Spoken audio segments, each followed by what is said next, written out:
Indonesia Raya merdeka, merdeka, tanahku negeriku yang ku cinta. Indonesia Raya merdeka, merdeka, hiduplah Indonesia Raya. Indonesia Raya merdeka, merdeka, tanahku negeriku yang ku cinta.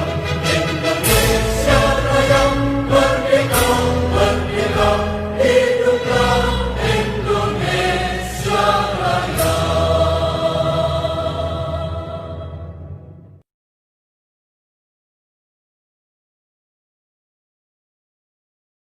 Assalamualaikum warahmatullahi wabarakatuh. Alhamdulillahirabbil alamin. Wassalatu wassalamu ala asyrafil anbiya'i wal mursalin sayyidina wa maulana Muhammad wa ala alihi wa sahbihi ajmain, amma ba'd. Puji dan syukur marilah kita panjatkan kepada Allah Subhanahu wa taala, karena atas rahmatnya lah kita dapat melaksanakan kewajiban kita sebagai muslim laki-laki dan muslim perempuan, yaitu menuntut ilmu. Dan tak lupa kita haturkan salawat dan salam atas junjungan kita Nabi besar Muhammad SAW yang membimbing umat manusia dari masa kejahilan kepada masa kemajuan ilmu pengetahuan dan teknologi sekarang ini. Dalam kesempatan ini kami mengucapkan selamat datang kepada para peserta didik baru di Madrasah Sanawiyah Negeri 1 Hulu Sungai Utara. Kalian adalah peserta didik pilihan yang telah mengambil keputusan yang tepat dengan melanjutkan pendidikan di madrasah ini. Maka janganlah kesempatan ini kalian sia-siakan. Ayah bunda kalian sudah pasti mengharapkan suksesnya kalian mengikuti pendidikan yang diselenggarakan oleh Madrasah Sanawiyah Negeri 1 Hulu Sungai Utara ini. Demikian juga halnya dengan Bapak Ibu Dewan Guru. Oleh karena itu, agar kalian tidak salah dalam menempuh pendidikan di madrasah ini, maka madrasah sudah menyediakan waktu khusus untuk membimbing kalian ke arah sukses itu, yaitu masa pengenalan madrasah. Dan waktu tersebut dinamakan dengan masa ta'aruf siswa madrasah atau Masama tahun pelajaran 2020-2021. Oleh karena itu, ikutilah Masama ini dengan penuh semangat dan gairah agar kalian memperoleh manfaat di dalamnya. Ikutilah segala tata tertib yang berlaku selama kalian mengikuti kegiatan masa ta'aruf siswa madrasah, agar kalian nantinya terbiasa mentaati tata tertib yang berlaku di madrasah kita ini, sehingga kalian menjadi peserta didik yang baik, yang berdisiplin tinggi dan berakhlak mulia. Sekali lagi, gunakanlah dengan sebaik-baiknya kegiatan masa ta'aruf siswa madrasah ini untuk mengetahui lebih jauh tentang situasi dan lingkungan yang berhubungan dengan madrasah kita ini, baik menyangkut kegiatan kurikuler, ekstrakurikuler, lingkungan, dan lain sebagainya. Memang tidak bisa kita pungkiri kondisi saat ini, yaitu pandemi COVID-19, yang mana pembelajaran harus dilaksanakan dengan jarak jauh guna menanggulangi penyebaran wabah COVID-19 tersebut. Mudah-mudahan pembelajaran yang dilaksanakan dengan jarak jauh ini tidak mengurangi makna dari pembelajaran yang kita laksanakan. Dalam kesempatan ini, kami juga sangat berharap kepada orang tua, wali siswa sekalian untuk ikut mendukung dan berperan penuh dalam proses pembelajaran masa ta'aruf siswa Madrasah Sanawiyah Negeri 1 Hulu Sungai Utara tahun pelajaran 2020-2021 secara daring atau jarak jauh ini. Mudah-mudahan pandemi COVID-19 ini cepat berakhir sehingga kita bisa melaksanakan proses pembelajaran tatap muka di madrasah kita seperti biasa. Terakhir, sebelum saya tutup dengan mengucapkan Bismillahirrahmanirrahim, acara masa ta'aruf siswa Madrasah Sanawiyah Negeri 1 Hulu Sungai Utara tahun pelajaran 2020-2021 saya nyatakan dibuka dengan resmi. Semoga Allah Subhanahu wa taala memberikan taufik dan hidayahnya kepada kita semua. Akhir kalam, wallahul muwaffiq ila aqwamit thariq. Wassalamualaikum warahmatullahi wabarakatuh.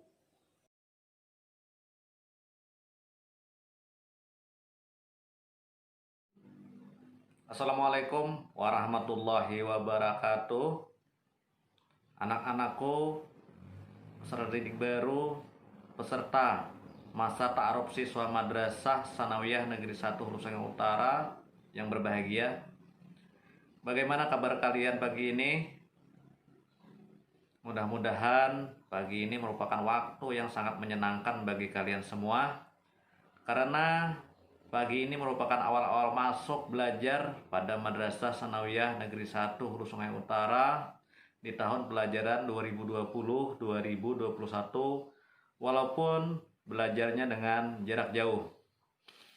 Dalam kesempatan pagi yang ceria ini, saya akan menyampaikan materi masa ta'aruf siswa madrasah yang dibagi menjadi beberapa bahasan, yaitu 1. Karakter moderasi beragama dan kebangsaan, 2. Kesetaraan gender, dan yang ketiga, anti diskriminasi. Mudah-mudahan kalian bisa menyimak dan memahami apa yang saya sampaikan selama 40 menit ke depan. Baik, kita masuki materi kita yang pertama, yaitu moderasi berbangsa dan beragama. Di media sosial dan televisi, kalian sering melihat berita munculnya kelompok radikal dalam beragama yang mengatasnamakan agama. Mereka muncul tiba-tiba disertai dengan gerakan teror, pengerusakan, pengeboman yang mengakibatkan banyak kerugian bagi masyarakat sekitar. Gerakan-gerakan kekerasan lainnya juga sering muncul yang sungguh sangat biadab dan tidak manusiawi. Bahkan ada rencana pembunuhan terhadap pejabat negara yang penting dan strategis yang beberapa waktu lalu pernah diumumkan oleh Kapolri. Dalam suasana ketegangan ini pula, kesan Islam yang rahmatan lil alamin sering dipertanyakan oleh warga masyarakat luar yang sudah terbiasa hidup di dalam kehidupan yang multikultural dan etnik. Apalagi kalau cara-cara memperjuangkan tegaknya Islam dengan klaim jihad untuk menegakkan amar ma'ruf nahi munkar, tetapi dengan cara-cara kekerasan. Dalam menyikapi hal ini, moderasi beragama sangat berperan penting dalam hidup berbangsa dan bernegara.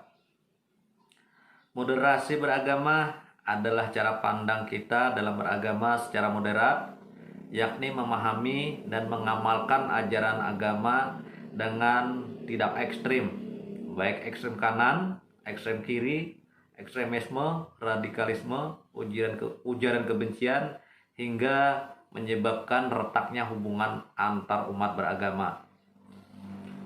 Sebab moderasi beragama menjadi implementasi Pancasila sebagai ideologi bangsa dan negara, bukan malah kerdilkan orang-orang yang beragama.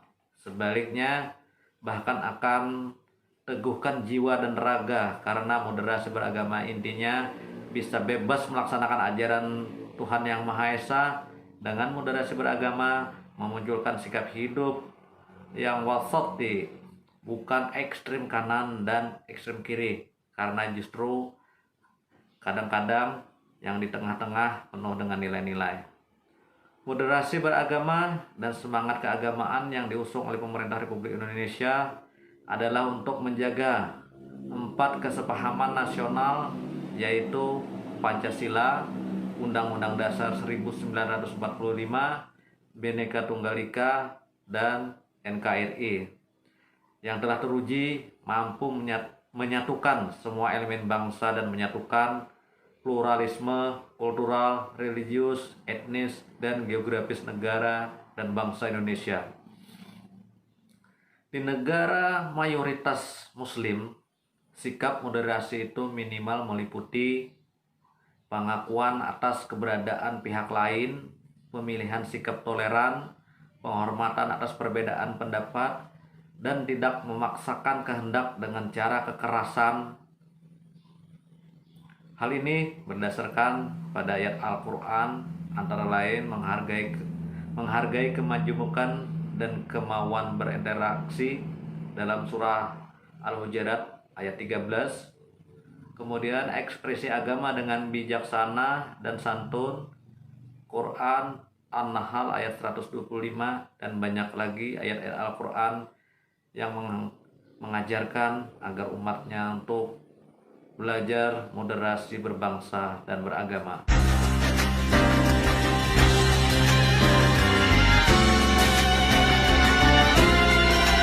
Melaksanakan perdamaian dalam rangka moderasi Islam dan moderasi beragama harus dijalankan dengan sebaik-baiknya.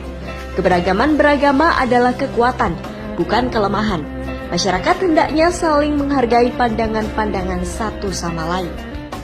Apabila kita berbicara tentang moderasi beragama, artinya adalah hubungan antar agama di dunia ini berlangsung dengan baik, seimbang. Karena moderasi pada dasarnya adalah bagaimana menerapkan prinsip-prinsip seimbang dan saling menghargai satu sama lain. Menerapkan toleransi karena kita beragam. Keragaman itu adalah kekuatan, bukan kelemahan. Dan juga saling menghargai pandangan-pandangan satu sama lain.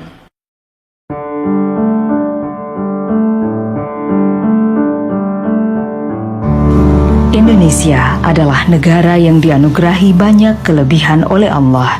Selain kekayaan alam yang berlimpah, negeri ini memiliki keragaman etnik dan budaya. Di Indonesia ini setidaknya terdapat 17.504 pulau, 742 bahasa, dan 1.310 suku. Orang Indonesia patut bersyukur karena diberi ketentraman dan kedamaian yang selalu dijaga oleh penduduknya yang merupakan komunitas Muslim terbesar di dunia. Corak Muslim Indonesia dikenal paling toleran karena keberhasilannya mensinergikan prinsip-prinsip agama dan demokrasi. Semua itu tidak terjadi tiba-tiba. Ada usaha keras dengan disertai komitmen tinggi untuk menjaga keutuhan anugerah itu. Salah satu yang menjaga dan memagari agar komitmen itu tetap tinggi adalah pendidikan Islam. Pendidikan Islam telah mencatatkan sejarahnya yang panjang dalam menjaga kelestarian khasanah bangsa. Jauh sebelum Indonesia ini merdeka, pendidikan Islam diajarkan di surau-surau secara informal, kemudian dilembagakan dalam bentuk pesantren.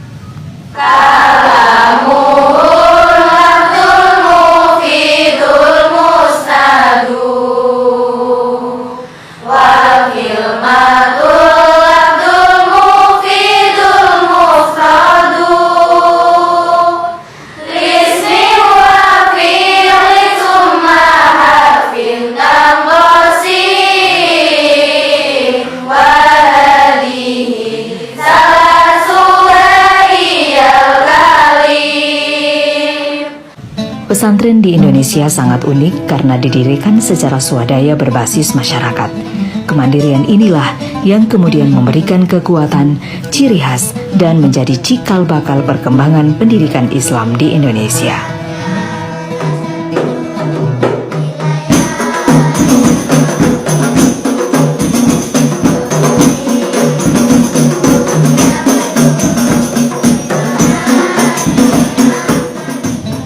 Pendidikan Islam itu kemudian mengadopsi cara pendidikan formal yang melahirkan madrasah sebagai lembaga pendidikan umum berciri khas Islam. Jenjangnya meliputi madrasah ibtidaiyah, madrasah sanawiyah, dan madrasah aliyah. Adopsi mekanisme pendidikan umum kemudian sampai pada tahap menyerap materi dalam kurikulum madrasah secara bertahap. Dalam perkembangannya, madrasah kemudian mampu bersaing dengan sekolah umum dalam bidang akademik dan non-akademik, baik skala nasional maupun internasional. Dewasa ini, nilai ujian nasional siswa madrasah bahkan cenderung lebih tinggi dari rata-rata nilai nasional untuk mata pelajaran bahasa. Pada perguruan tinggi keagamaan Islam dilaksanakan melalui Ma'had Ali, STAIN, IAIN, dan UIN. Mereka tidak hanya diajar oleh para dosen berlatar belakang pendidikan dalam negeri, tetapi juga para dosen bereputasi internasional, seperti dari Amerika, Eropa, Timur Tengah, Jepang, dan lainnya. Tidak heran jika beberapa perguruan tinggi Islam telah masuk ke dalam ranking 20 besar Indonesia. Saat ini pendidikan tinggi Islam telah memiliki lebih dari 521 orang guru besar studi Islam. Sementara di sekolah umum, pendidikan agama Islam telah dimasukkan ke dalam mata pelajaran pilihan sejak tahun 1952. Kemudian pada tahun 1968, pendidikan agama Islam dijadikan sebagai mata pelajaran wajib dan menjadi tolak ukur kelulusan di sekolah umum. Puncaknya pada tahun 2007, lahir peraturan pemerintah nomor 55 yang mengatur setiap satuan pendidikan pada semua jenjang dan jenis pendidikan wajib menyelenggarakan pendidikan agama. Kini pendidikan Islam telah berkembang dengan pesat dari segi kualitas maupun kuantitas. Tercatat saat ini terdapat lebih dari 82.000 madrasah, 28.000 pondok pesantren dan ma'had ali, 84.000 madrasah diniyah, 135.000 taman pendidikan Al-Quran, dan 793 perguruan tinggi keagamaan Islam. Dengan ditopang oleh 708.000 guru madrasah, 354.000 ustadz pondok pesantren, 2.110 ustadz ma'had ali, 451.000 guru madrasah diniyah, 693.000 ustadz taman pendidikan Al-Quran, 36.000 dosen perguruan tinggi keagamaan Islam, dan 230.000 guru dan dosen pendidikan agama Islam di SD, SMP, SMA, SMK, dan perguruan tinggi umum. Mereka terus menanamkan komitmennya untuk menjaga keutuhan Indonesia. Mereka tidak hanya mentransfer ilmu pengetahuan, tetapi juga mengajarkan toleransi dan akhlak mulia dalam keberagaman. Sebuah pola hidup terpuji yang sangat bermanfaat bagi keberlangsungan Indonesia. Saat ini sebanyak 9,5 juta anak Indonesia belajar di madrasah, 4,2 juta anak di pondok pesantren dan ma'had ali, 6,3 juta anak di madrasah diniyah, 7,6 juta anak di taman pendidikan Al-Quran, dan lebih dari 1 juta mahasiswa menuntut ilmu di perguruan tinggi keagamaan Islam. Inilah tunas-tunas bangsa yang akan menopang keberlangsungan Indonesia di masa yang akan datang. Hubbul watan minal iman, cinta tanah air merupakan sebagian dari iman, adalah doktrin wajib yang terus digelorakan di seluruh lembaga pendidikan Islam di Indonesia.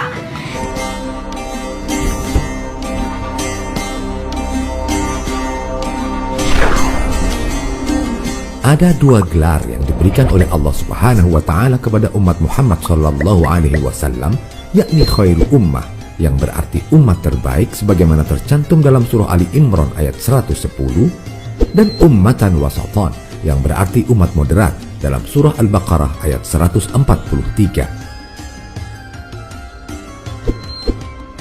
Kedua gelar itu genap diteladankan oleh Rasulullah Sallallahu Alaihi Wasallam sendiri yang mampu mengatasi beragam persoalan sosial dan politik pada masyarakat Madinah yang heterogen saat itu.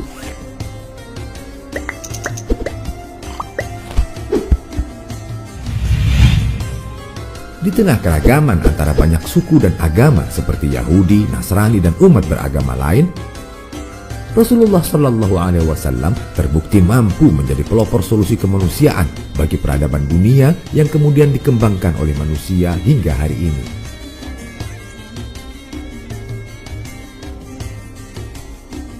Bukan tanpa alasan, karena menurut Al-Quran ada beberapa ciri masyarakat Muslim yang dibenarkan.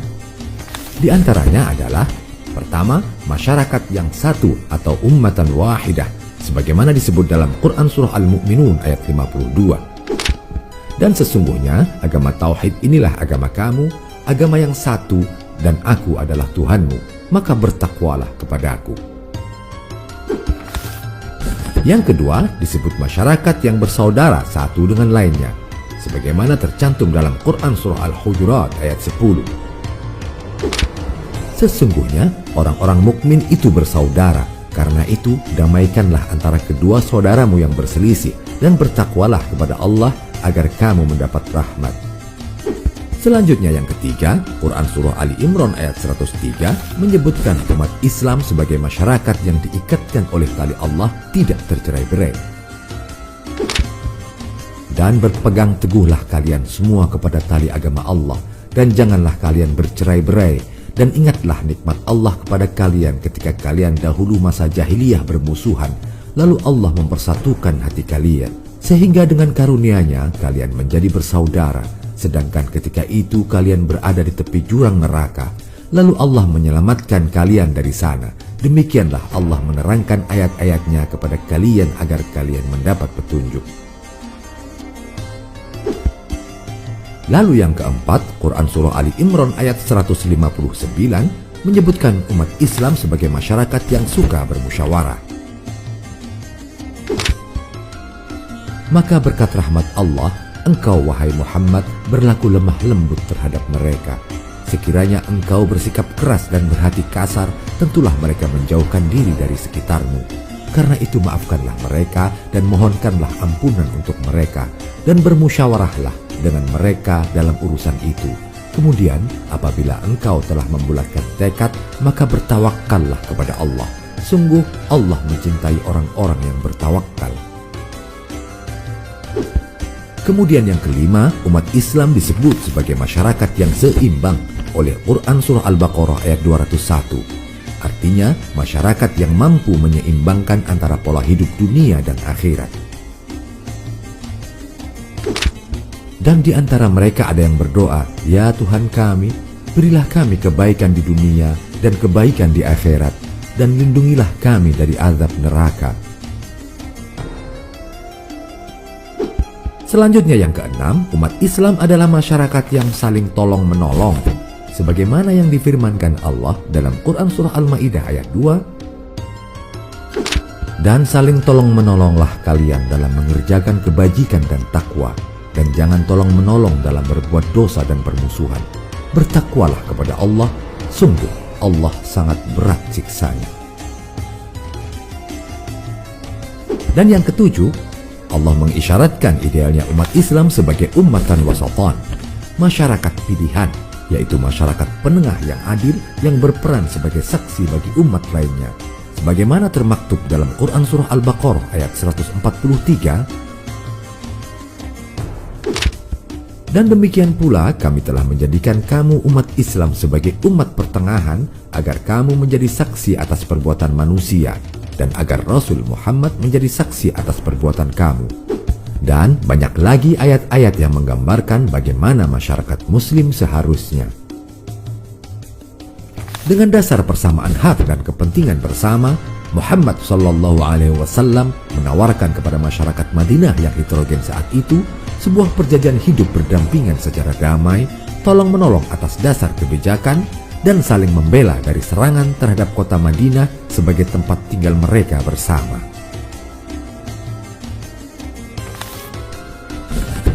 Semua menerima dengan senang. Jadilah kesepakatan itu sebagai tonggak sejarah yang memberikan gambaran empirik bagaimana sikap Nabi SAW dan kaum muslimin saat itu memperlakukan golongan non-muslim yang hidup dalam satu kesatuan masyarakat pluralistik.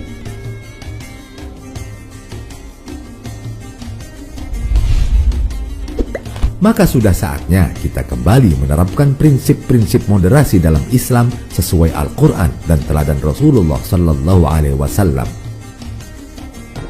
Prinsip-prinsip tersebut yaitu: pertama, al-adalah atau keadilan. Umat Islam haruslah menegakkan rasa keadilan dan persamaan dalam hidup di tengah masyarakat yang beragam. Prinsip kedua, at-tawazun atau keseimbangan. Tawazun mengisyaratkan sikap dan gerakan moderasi atau pertengahan bagi umat Islam dalam menyikapi hidup bersama. Dan prinsip yang ketiga yaitu at-tasamuh atau toleransi. Tasamuh berarti toleransi, yaitu tenggang rasa dan sikap menghargai dan menghormati sesama, baik sesama muslim maupun non-muslim.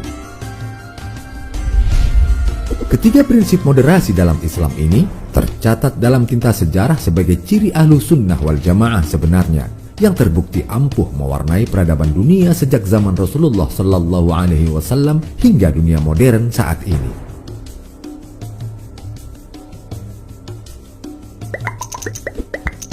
Wallahu a'lam bishawab.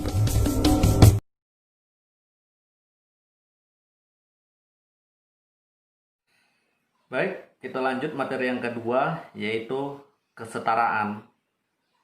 Kesetaraan mengakar pada setara, yang maksudnya adalah sejajar, sama tingginya, sama rendahnya, sama tingkatannya, sama kedudukannya, sama kualitasnya, sebanding, sepadan, seimbang, dan lain sebagainya.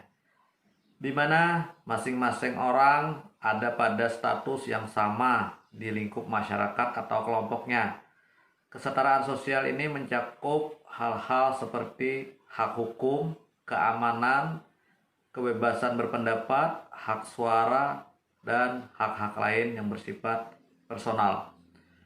Kesetaraan gender, dikenal juga sebagai keadilan gender, adalah pandangan bahwa semua orang harus menerima perlakuan yang setara dan tidak didiskriminasi berdasarkan identitas gender atau jenis kelamin. Mereka, baik laki-laki ataupun perempuan, semuanya mempunyai hak yang sama. Itulah yang dimaksud dengan kesetaraan gender.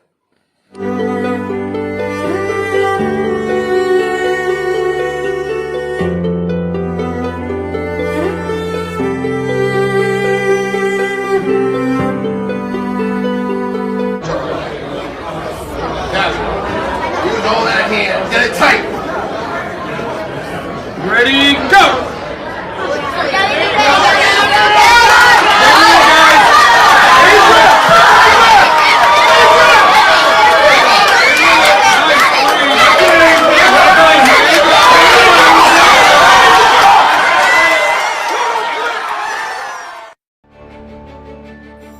Warisanmu soal kesetaraan membuat wanita Indonesia memiliki kesempatan yang sama. Ada yang terpaksa berdaya meski penuh bahaya, tanpa rasa takut, tanpa nyali yang ciut. Yang penting mimpi terajut. Ada yang tak berhenti berjuang meski di rumah saja, demi lingkungan sekitar, juga keluarga tercinta.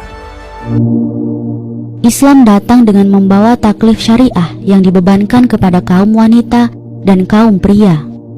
Islam menjelaskan hukum-hukum syariah yang menjadi solusi aktivitas masing-masing dari keduanya. Islam sama sekali tidak memandang masalah kesetaraan atau keunggulan di antara pria dan wanita. Islam hanya memandang bahwa di sana terdapat permasalahan tertentu yang memerlukan solusi. Kata kesetaraan dan ketidaksetaraan pria dan wanita itu juga tidak terdapat di dalam khazanah Islam. Istilah ini berasal dari dunia barat. Tidak ada seorang muslim pun yang mengemukakan istilah tersebut kecuali orang yang membebek kepada barat. Sistem pergaulan Islam mampu memberikan kepada kaum wanita dan kaum pria kebahagiaan yang hakiki sesuai dengan kemuliaan manusia yang telah dimuliakan oleh Allah Subhanahu wa Ta'ala. Allah Subhanahu wa Ta'ala berfirman, "Dan sesungguhnya telah kami muliakan anak-anak Adam." Islam telah menetapkan berbagai hak dan kewajiban bagi kaum wanita maupun kaum pria terkait dengan kemaslahatan mereka menurut pandangan Asy'ari atau sang pembuat hukum. Ketika berbagai hak dan kewajiban itu bersifat manusiawi, maka bisa ditemukan adanya kesatuan dalam berbagai hak dan kewajiban itu. Contoh, ibadah sholat, puasa, haji, dan zakat sebagai taklif yang satu, baik bagi pria maupun wanita. Begitupun dalam hal muamalat. Kesatuan atau kesamaan dalam berbagai hak dan kewajiban antara pria dan wanita itu tidak bisa disebut sebagai kesetaraan atau ketidaksetaraan gender. Sebaliknya, Islam menetapkannya berbeda ketika karakter masing-masing mengharuskannya berbeda. Seruan kesetaraan gender lahir dari pengalaman historis akan ketidakadilan, penindasan, dan ketiadaan hak-hak politik, ekonomi, pendidikan, dan hukum dasar yang dihadapi oleh kaum perempuan di negara-negara barat di bawah sistem sekuler yang memandang perempuan lebih rendah daripada laki-laki secara intelektual dan spiritual. Namun, hal ini adalah pengalaman historis yang tidak pernah terjadi dalam Islam. Manfaat kesetaraan gender. Pertama, kesejahteraan pembangunan akan lebih mudah dicapai. Kedua, pembangunan berjalan lebih cepat karena setiap warga berperan aktif.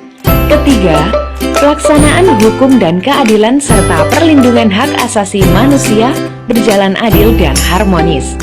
Keempat, peningkatan mutu SDM berjalan dengan baik sehingga setiap warga negara memiliki daya saing.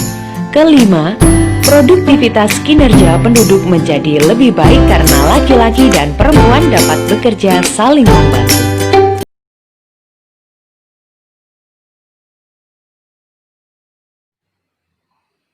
Selanjutnya kita masuk pada bahasan yang ketiga, yaitu anti-diskriminasi. Diskriminasi adalah suatu peristiwa yang biasanya ditemukan dalam masyarakat manusia. Kecenderungan manusia untuk membeda-bedakan orang lain. Contoh sikap diskriminasi antara lain adanya pemisahan antara orang kaya dan orang miskin, diskriminasi agama, yaitu orang tidak mau berteman dengan orang yang berlainan agama, diskriminasi ras, perbedaan antara kulit hitam dan kulit putih. Sebagian besar masyarakat menempatkan laki-laki lebih tinggi daripada perempuan. Ini merupakan diskriminasi kesetaraan gender. Diskriminasi kesehatan juga terjadi, yaitu perlakuan yang kurang kepada orang yang memiliki cacat badan. Nah, bagaimana cara kita untuk menghindari perilaku diskriminasi? Yang pertama adalah menyadari bahwa manusia itu adalah memiliki kedudukan yang sama di hadapan Allah Subhanahu wa taala. Kemudian yang kedua, meyakini bahwa setiap manusia memiliki keistimewaan tersendiri. Kemudian adanya gerakan anti diskriminasi yang harus digalakkan dengan cara perlawanan atau pelarangan kepada tindakan yang merujuk pada pelayanan yang tidak adil terhadap individu tertentu, seperti anti diskriminasi suku, agama, ras yang dapat menyebabkan terpecah belahnya persatuan dan kesatuan bangsa. Diskriminasi menjatuhkan aku. Indonesia tanpa diskriminasi punya miniatur yang patut dicontoh, yakni Banyuwangi. Penerapan sekolah inklusi dari tingkat TK hingga SMA menjadikan anak berkebutuhan khusus atau ABK dan disabilitas bisa bersekolah di sekolah umum. Kalau melihat anak berkebutuhan khusus, ya kita tidak pernah membeda-bedakan, kamu berkebutuhan khusus, kamu tidak, kamu normal, tidak. Semua orang, semua anak itu sama. Dengan program AGG Pintar mendidik kebersamaan siswa dalam sekolah yang sama. Dengan program AGG Pintar mendidik kebersamaan siswa dalam sekolah yang sama, menanamkan toleransi, simpati, dan anti diskriminasi sejak orang biasanya cenderung ingin lebih dekat dengan orang-orang dari daerah asalnya. Nah, saya lihat kalau misalnya yang grup dari sini, geng situ, kadang-kadang nggak nyatu. Kan sekarang kayak contohnya lagi perpecahan agama, sebenarnya mau Islam, mau Kristen, mau Buddha, kayaknya sama aja sih. Sama-sama diajarin damai ya. kayak suka membeda-bedakan sih umumnya ya. Entah itu pekerjaan, entah itu kayak misalnya hal-hal kecil di kelompok masyarakat juga suka kayak gitu. Kalau misalnya kita lagi ngantri, yang punya titel, yang punya gelar itu akan didahulukan. Menurut gue banyak banget sekarang yang masih meremehkan perempuan, mau pria ataupun perempuan itu sendiri. Kalau perempuan sendiri ya kebanyakan dia nggak percaya diri, jadinya dia bisa dijatuhin sama pria. Kalau pria-pria sendiri itu kebanyakan jadinya ngeremehin wanita karena masih stereotip yang ya dia kan cewek lebih lemah dari pria kayak gitu-gitu.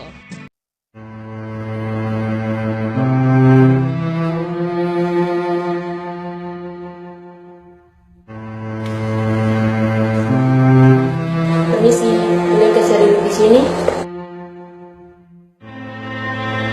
Yang benar aja, kamu kan Kristen. Kamu kan kulit hitam, nggak layak kamu duduk sini.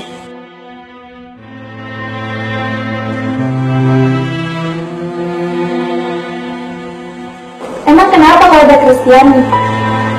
Emang kenapa kalau dia kulit hitam? Bukankah dia seorang manusia? Ciptaan Tuhan, sama seperti kita.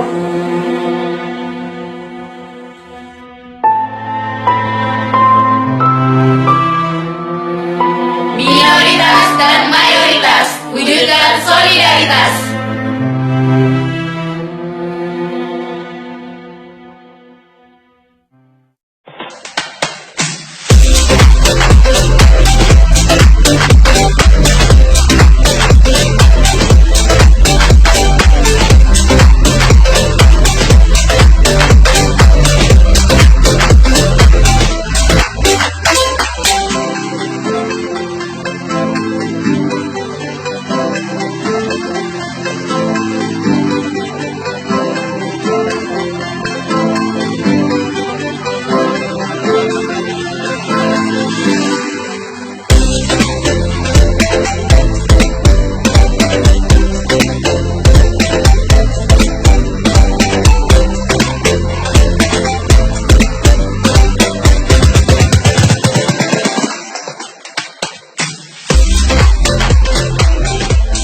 Mungkin sampai di sini materi saya.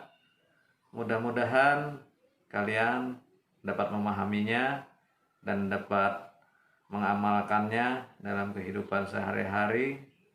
Wallahul muwaffiq illa aqwamit thariq. Wassalamualaikum warahmatullahi wabarakatuh.